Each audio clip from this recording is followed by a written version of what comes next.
Why did people die when they touched the Ark? The Ark of the Covenant is one of the most sacred artifacts in the Bible. It was crafted according to God's precise instructions to Moses on Mount Sinai, as recorded in Exodus 25 verses 1 to 22. Made from acacia wood and overlaid with pure gold inside and out, the Ark was about 110 centimeters long, 70 centimeters wide, and 70 centimeters high. This design and choice of materials not only highlighted the Ark's sanctity, but also underscored its significance in the faith of the Israelites as a symbol of God's presence. Atop the Ark was the mercy seat, adorned with the outstretched wings of two golden cherubim. These cherubim were more than just decorative. They symbolized the angels guarding God's throne. The Bible notes that God would communicate with Moses from between the cherubim, making the Ark a profound spiritual bridge between the divine and humanity. Inside the Ark were three symbolic items: the tablets of the law, Aaron's budding staff, and a jar of manna. The tablets represented God's covenant with the Israelites. Aaron's staff signified the divine selection of the priesthood, and the manna was a reminder of God's provision during the Israelites' time in the wilderness. These items collectively testified to God's faithfulness and promises, placing the Ark at the heart of Israel's history and faith. Acacia wood, the primary material of the Ark, was both robust and symbolic. It came from the wilderness of Sinai, representing human frailty, while the pure gold overlay signified God's holiness and perfection. The combination of these materials and design elements symbolized the covenant relationship between God and His people, a duality crucial to understanding the Ark's role in Israel's religious life. The central part of the Ark was the mercy seat. Every year on the Day of Atonement, the high priest would sprinkle sacrificial blood on the mercy seat, symbolizing reconciliation between God and humanity. This act was a core theme of biblical theology. Exodus 25 verse 22 states, "There I will meet with you, and from above the mercy seat, from between the two cherubim that are on the Ark of the testimony, I will speak with you about all that I will give you in commandment for the people of Israel." This emphasized the mercy seat as a meeting place between God and man, embodying God's mercy and presence. The Ark was not merely a sacred object, but also a symbol of spiritual hope, woven into the fabric of Israelite history and faith. The Ark was housed in the tabernacle and later moved to the temple, serving as a constant reminder of God's holiness and the importance of obeying the law. During the Israelites' wilderness journey, the Ark played a dual role of guidance and protection. According to Numbers 10:33-36, the Ark led the way for a 3-day journey, with Moses praying each time it set out. "Rise up, O Lord, let your enemies be scattered, and let those who hate you flee before you." This was both an expression of trust in God and a tremendous boost to the Israelites' confidence. Whenever the divine cloud lifted from the tabernacle, the Ark would move, leading the Israelites onward. In camp, the Ark was placed at the center, symbolizing God's constant presence, ready to protect and guide His people. This arrangement reminded the Israelites that even in challenging times, they must rely on God's leadership. The Levites bore the sacred responsibility of transporting the Ark. Every time the Ark set out, Moses would hold a ceremonial prayer, invoking God's protection and victory. These rituals not only strengthened the Israelites' faith in God, but also highlighted the Ark's significance as a symbol of divine power. Whenever the Ark stopped, Moses would pray, "Return, O Lord, to the 10,000 thousands of Israel."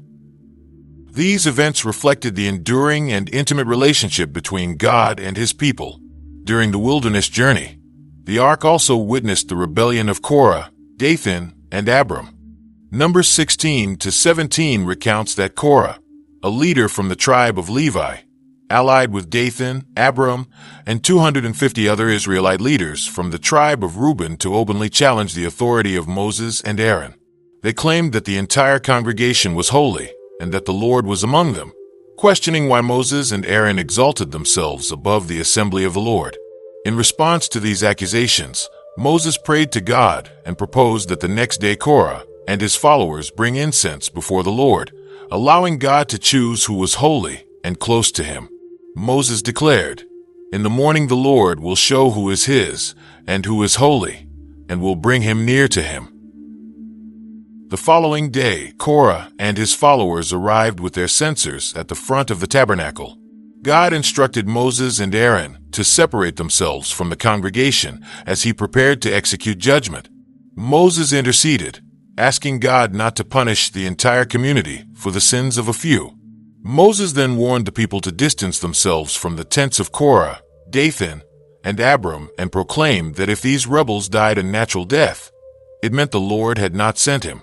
But if the Lord opened the earth to swallow them and everything they owned, it would be a sign that these men had shown contempt for the Lord. As soon as Moses finished speaking, the ground split apart, swallowing Korah, Dathan, Abiram, their followers, and all their possessions. A fire from the Lord then consumed the 250 rebels. This severe judgment made it clear that God would not tolerate rebellion against his appointed authority. Witnessing this, the terrified people fled, exclaiming, "Lest the earth swallow us too." This event served as a stark reminder of the importance of obedience to God's commands and highlighted the Ark's central role in Israelite faith and discipline. Tio addressed doubts about divine selection. God instructed each tribe to present a staff inscribed with the leader's name, declaring that only Aaron's staff from the tribe of Levi would sprout, proving his divine selection. The next morning, Moses found that Aaron's staff had not only sprouted but also blossomed and produced ripe almonds. This miracle indisputably affirmed Aaron's and his descendants' sacred role as priests and served as a symbol of God's authority. Aaron's staff was placed inside the ark, alongside the tablets of the law and the jar of manna, as an eternal sign of God's choice and presence. This act reaffirmed the unquestionable nature of God's appointed leadership and reminded the Israelites of the critical importance of complete obedience to God's will. The ark's presence throughout the wilderness journey demonstrated God's presence and guidance, preparing the Israelites for entry into the Promised Land. When they reached the Jordan River, God instructed Joshua to have the priests carrying the ark lead the people, showcasing his presence and power. The Lord said to Joshua, "Today I will begin to exalt you in the sight of all Israel, so that they may know that as I was with Moses, so I will be with you." During the harvest season, when the Jordan was usually overflowing, God miraculously parted the waters. As the priests carrying the ark stepped into the river, the waters upstream stopped flowing, and the downstream waters drained into the Dead Sea, allowing the Israelites to cross on dry ground. When the priest's feet touched the water's edge, the water stopped flowing at a distance, creating a miraculous scene reminiscent of the Red Sea crossing, once again demonstrating God's power and protection. The priest stood in the middle of the Jordan River, holding the ark, symbolizing God's protection. Crossing the river was not only a testament of faith, but also an endorsement of Joshua's leadership, showing that God was with him as he had been with Moses. After crossing the river, God instructed Joshua to select a representative from each tribe to take a stone from where the priest stood in the river. These 12 stones were brought back to the camp as a memorial, reminding future generations of God's wondrous deeds. The stones served as a testimony among them, for when the waters of the Jordan were cut off before the Ark of the Covenant of the Lord, the riverbed was dry. When the priests carrying the ark left the river, the waters returned to their course, filling the riverbed once again. This miracle reaffirmed God's power and care for his people and marked the Israelites' official entry into the Promised Land. On the 10th day of the first month, the people came up from the Jordan River and camped at Gilgal on the eastern border of Jericho. Crossing the Jordan was not just a geographical transition, but also a significant moment of renewed covenant between the Israelites and God. The 12 stones taken from the river symbolized God's faithfulness, reminding future generations never to forget his promises and mighty deeds. This event also heralded the beginning of the conquest of Canaan, fulfilling God's promise of land to Abraham, Isaac, and Jacob's descendants. After crossing the Jordan, the Israelites faced their first challenge: the fortified city of Jericho. According to Joshua 6, God gave Joshua detailed instructions for the siege, requiring the soldiers to march around the city once every day for 6 days. The ark was carried by the priests, with 7 priests blowing trumpets made from ram's horns preceding it. On the 7th day, they were to march around the city 7 times, with the priests blowing the trumpets. This ritual was not only an unconventional military tactic, but also a test of the Israelites' faith and obedience. For 6 days, the soldiers silently marched around the city, accompanied only by the sound of the trumpets. The ark remained at the center of the procession, symbolizing God's presence. The inhabitants of Jericho, witnessing this unusual spectacle, were both perplexed and terrified. On the 7th day, after marching around the city 7 times, the priests blew the trumpets, and the people shouted loudly, causing the walls to collapse. The people then charged straight into the city, securing a miraculous victory. This triumph was not just a military success, but a testament to Israel's trust and obedience in God. The ark remained central to the action, reminding the Israelites that God was the true source of victory. In later history, the ark experienced one of the greatest crises in Israelite history. During a battle with the Philistines, the Israelites mistakenly treated the ark as a talisman, hoping to secure victory through it. But they suffered a devastating defeat, and the ark was captured by the Philistines. They thought, "Let us bring the ark of the covenant of the Lord from Shiloh to us, so that it may come among us and save us from the hand of our enemies." The ark's capture was a significant blow to Israel, but when the Philistines placed it in the temple of their god Dagon, miraculous events occurred. The statue of Dagon fell face down before the ark the next morning, demonstrating the supremacy of God. These events not only terrified the Philistines, but also highlighted the ark's power as a symbol of divine presence. The ark was eventually returned to Israel, but during its transport, the incident with Uzzah occurred. When the oxen stumbled, Uzzah reached out to steady the ark and was struck dead for his irreverence. The Lord's anger burned against Uzzah, and he died there beside the ark of God. This event caused David to reconsider the ark's sacredness, and he decided to temporarily place it in the house of Obed-Edom. During the 3 months the ark stayed there, Obed-Edom's household was blessed. David then attempted to bring the ark to Jerusalem once more.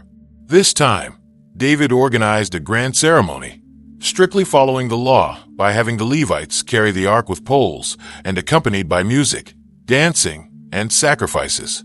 Every 6 steps, they offered sacrifices. David gratefully said, "Thanks be to the Lord, for those who carry the ark of the Lord have taken 6 steps." And David offered a bull and a fattened calf. The ark successfully reached Jerusalem. During the ceremony, David danced with all his might to show his reverence for God. However, his wife Michal disapproved, believing such behavior was unbecoming of a king. David firmly responded, "It was before the Lord, who chose me over your father and his entire household to appoint me ruler over the people of the Lord over Israel, so I will celebrate before the Lord." David placed the ark in a special tent he had prepared and offered burnt offerings and fellowship offerings before the Arkansas.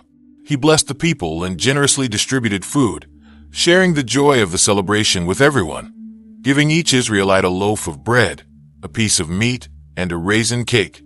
The ark's arrival in Jerusalem marked a new chapter in Israel's history.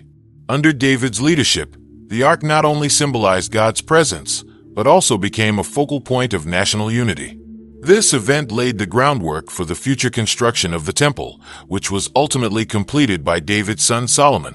The centralization of the ark established Jerusalem as the religious and spiritual center of Israel, becoming an essential place for worshiping God and experiencing His presence. Later, Solomon ascended to the throne and began building the Jerusalem temple. This temple was not only a continuation of David's grand vision, but also became the ark's permanent residence, solidifying Jerusalem's status as the spiritual center of Israel. Solomon used the finest materials and employed the most skilled craftsmen to create a holy place that glorified God. The dedication ceremony of the temple was solemn and grand.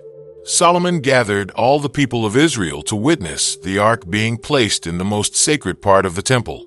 As the priests and Levites carried the ark to its appointed place, the glory of the Lord filled the temple, preventing the priests from performing their duties. This demonstrated the descent of God's glory, making the temple a significant symbol of God's presence with the Israelites. The ark was placed in the Holy of Holies, beneath large cherubim covered in gold leaf. These cherubim spread their wings over the ark, symbolizing divine protection and supreme glory. The cherubim extended their wings over the ark and its poles, further emphasizing the ark's sacred status and its central role in the faith life of the Israelites. During the dedication ceremony, Solomon offered sacrifices and prayed, highlighting the ark's importance as a symbol of the covenant between God and the Israelites. He pleaded with God to hear the prayers of the people when they faced the temple, humbly acknowledging, "But will God indeed dwell on the earth? Behold, heaven and the highest heaven cannot contain you. How much less this house which I have built?" The existence of the temple and the ark made worship the core of Israelite life. The temple was not only a place for sacrifices and prayers, but also a center for the people to seek God and experience His presence. The ark, as a symbol of the divine covenant, continuously reminded the Israelites to obey the law and commandments, forming the basis of their relationship with God through the temple's completion. Jerusalem truly became a spiritual beacon, bearing witness to God's glory and His promise to be with the Israelites. During the dedication ceremony, Solomon offered sacrifices and prayed, highlighting the ark's importance as a symbol of the covenant between God and the Israelites. He pleaded with God to hear the prayers of the people when they faced the temple, humbly acknowledging, "But will God indeed dwell on the earth? Behold, heaven and the highest heaven cannot contain you. How much less this house which I have built?" The existence of the temple and the ark made worship the core of Israelite life. The temple was not only a place for sacrifices and prayers, but also a center for the people to seek God and experience His presence. The ark, as a symbol of the divine covenant, continuously reminded the Israelites to obey the law and commandments, forming the basis of their relationship with God through the temple's completion. Jerusalem truly became a spiritual beacon, bearing witness to God's glory and His promise to be with the Israelites. The disappearance of the ark has become one of the greatest mysteries in biblical history.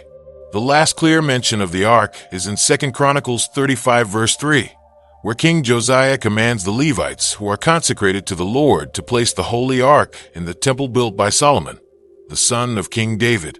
After this, the Bible provides no further details about the Arkansas over the centuries. Various theories and legends have emerged regarding the ark's fate. One popular belief suggests that before the temple was destroyed by Babylonian king Nebuchadnezzar, Jeremiah hid the Arkansas. Jewish tradition records that Jeremiah may have concealed the ark in a cave on Mount Nebo to protect it from destruction.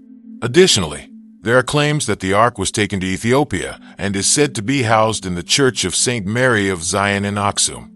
Despite the mystery surrounding the ark's whereabouts, its spiritual significance has never waned. As a symbol of God's covenant with Israel, representing His presence and promise, the ark is revered as a symbol of faith and hope, even after its disappearance.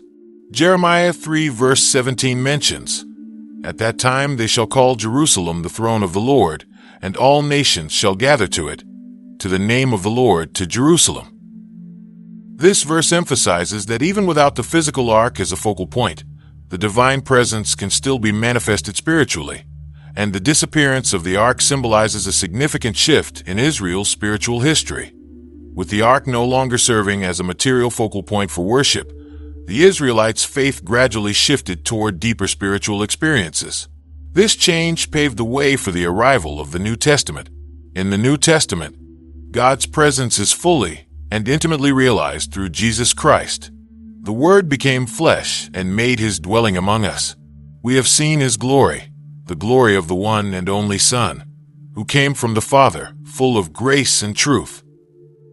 The New Testament also references the ark, especially in the book of Hebrews, where the author reflects on the significance of temple rituals in the light of Christ's redemption. Behind the second curtain was a room called the Most Holy Place, which had the golden altar of incense and the gold-covered Ark of the Covenant. This passage underscores the ark's crucial role in the history of redemption and points out that Christ's sacrifice fulfills this symbol in the New Testament, with Christ becoming the mediator of the new covenant. The Ark's spiritual significance far exceeds the limitations of its physical existence, and even though its physical entity has vanished, it remains a symbol of God's faithfulness and presence, reminding people that no matter the circumstances, God continually guides and protects His people, serving as a beacon of faith and hope. The Ark inspires countless believers, assuring them of God's unwavering promise never to abandon them. Thank you for watching. If you enjoyed this video, please remember to like and share your thoughts in the comments. May God's blessings always be with you.